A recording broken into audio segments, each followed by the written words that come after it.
Now we will revise some MCQs of geography chapter. First is the main cause for the uneven distribution of resources is, जो main reason है uneven distribution का वो क्या है, तो different natural conditions. हर जगह का जो जोग्राफिकल एरिया जोग्राफिकल लैंड है वो अलग अलग है. Second is the resources whose quantity is known are called, तो सिंपल है ये, उसको कहेंगे हम actual resources. An example of biotic resource animals, rock, soil and minerals. तो animals is a biotic resource. Careful use of the resources and giving them a time to renew it is known as conservation. कि carefully use करना और renew करने के लिए उनको time देना is known as conservation. Now we discuss about the civics chapter first, Indian constitution.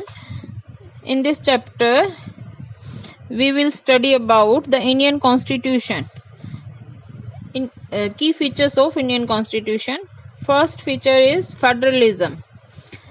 India में जो है फेडरल सिस्टम है जहां पर एक से ज़्यादा लेवल की गवर्नमेंट जो है एग्जिस्ट करती हैं. This refers to the existence of more than one level of government in a country.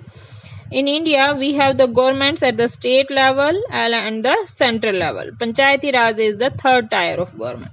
तो 3 levels हैं हमारी गवर्नमेंट के, इसीलिए इंडिया में हम कह सकते हैं कि फेडरल सिस्टम है. वैसे जहाँ एक से ज़्यादा लेवल एग्जिस्ट करते हैं वहाँ भी फेडरल सिस्टम होता है. तो this is called federal system. कि इंडिया में कैसा सिस्टम है, 2 टाइप के सिस्टम होते हैं, unitary and federal. Unitary system में सिर्फ एक ही गवर्नमेंट एग्जिस्ट करती है, central government. The constitution contains the list that details the issues that each tyre of government can make loss. तो हमारी कॉन्स्टिट्यूशन में मेनली 3 लिस्ट हैं कि किस लिस्ट पर कौन सी गवर्नमेंट जो है लॉस प्रिपेयर करेगी. Second feature is parliamentary form of government. तो इंडिया के अंदर जो फॉर्म ऑफ गवर्नमेंट है वो पार्लियामेंट्री फॉर्म ऑफ गवर्नमेंट है. The different tyres of the government that you just read about.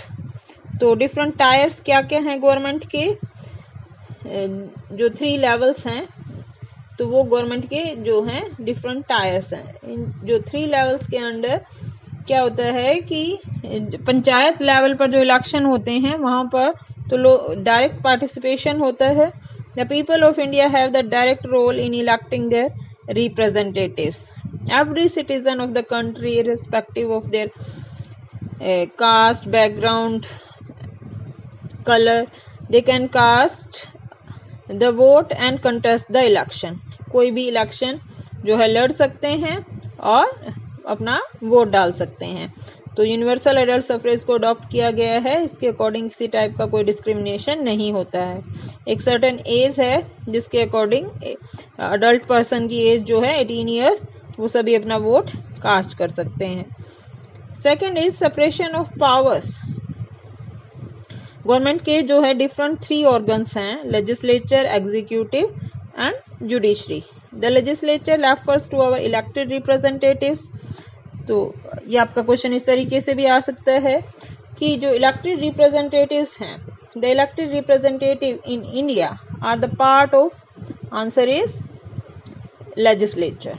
और एग्जीक्यूटिव का फिर क्या वर्क होता है, जो गवर्नमेंट है, prime minister and his cabinet, उनको हम एग्जीक्यूटिव कहते हैं. और मेन जो वर्क है एग्जीक्यूटिव का, that is to implement the laws. Parliament ने जो लॉज प्रिपेयर किए उनको इम्प्लीमेंट करना.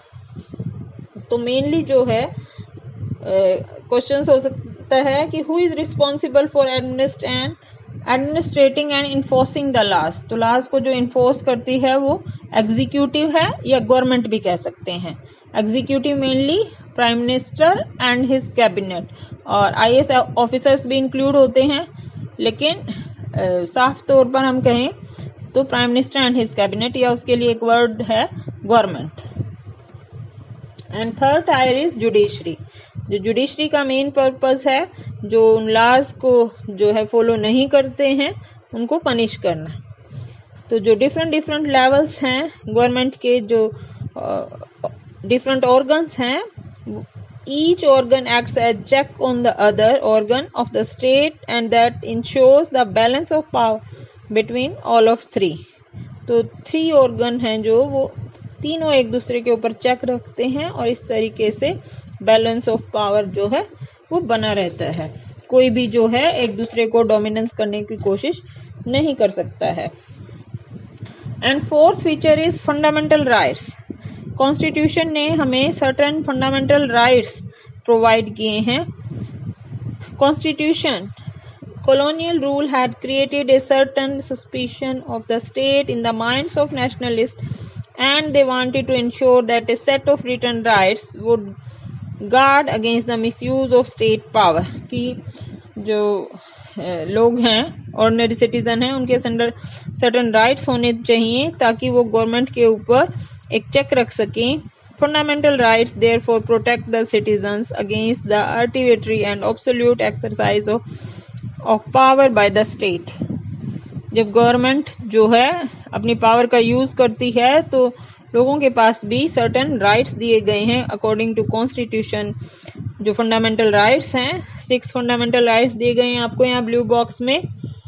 Total how many rights are given by the constitution? Answer is 6। Total 6 fundamental rights हैं। कौन कौन से हैं? Right to equality, right to freedom, right against exploitation means शोषण के विरुद्ध अधिकार, right to freedom of religion, किसी भी रिलीजन में हम बिलीव करते हैं उसको सेलिब्रेट कर सकते हैं। Every person has the right to practise, profess and propagate the religion of their choice, और हम अपने धर्म का जो है प्रचार प्रसार भी कर सकते हैं। And fifth is cultural and educational right and sixth right is right to the constitutional remedies. जो स्टार्टिंग के 5 राइट रीड किए हमने, अगर किसी टाइप की अड़चन आती है उसमें या गवर्नमेंट किसी भी लॉ को वायलेटेड करती है तो हम डायरेक्ट सुप्रीम कोर्ट के अंदर जा सकते हैं। सुप्रीम कोर्ट जो है हमारे फंडामेंटल राइट्स का गार्डियन है, वो हमें हमारे राइट्स को प्रोटेक्ट करने में हेल्पफुल है।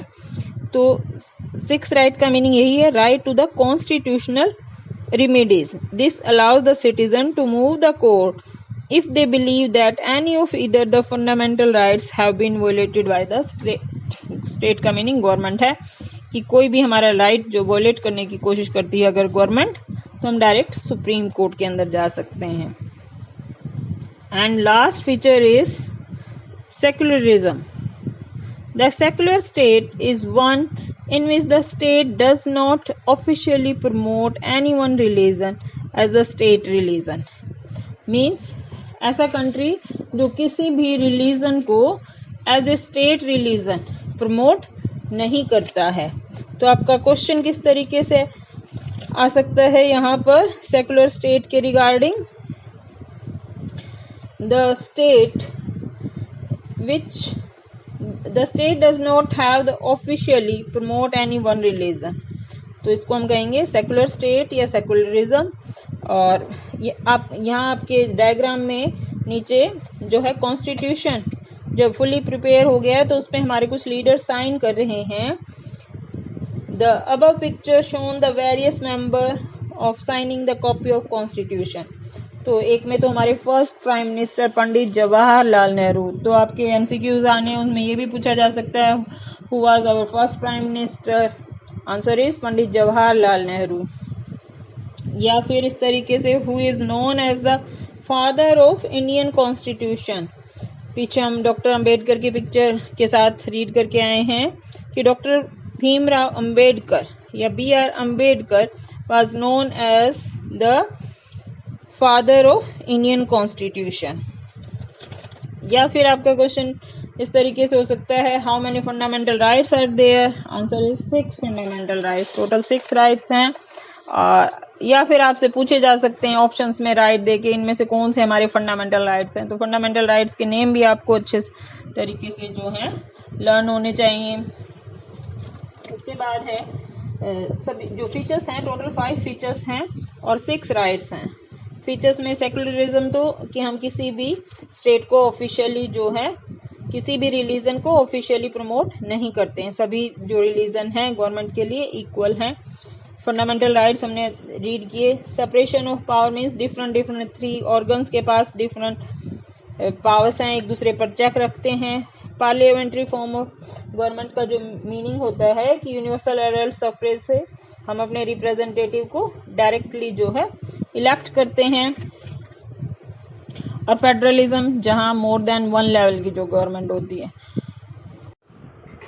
Now MCQ of civics chapter.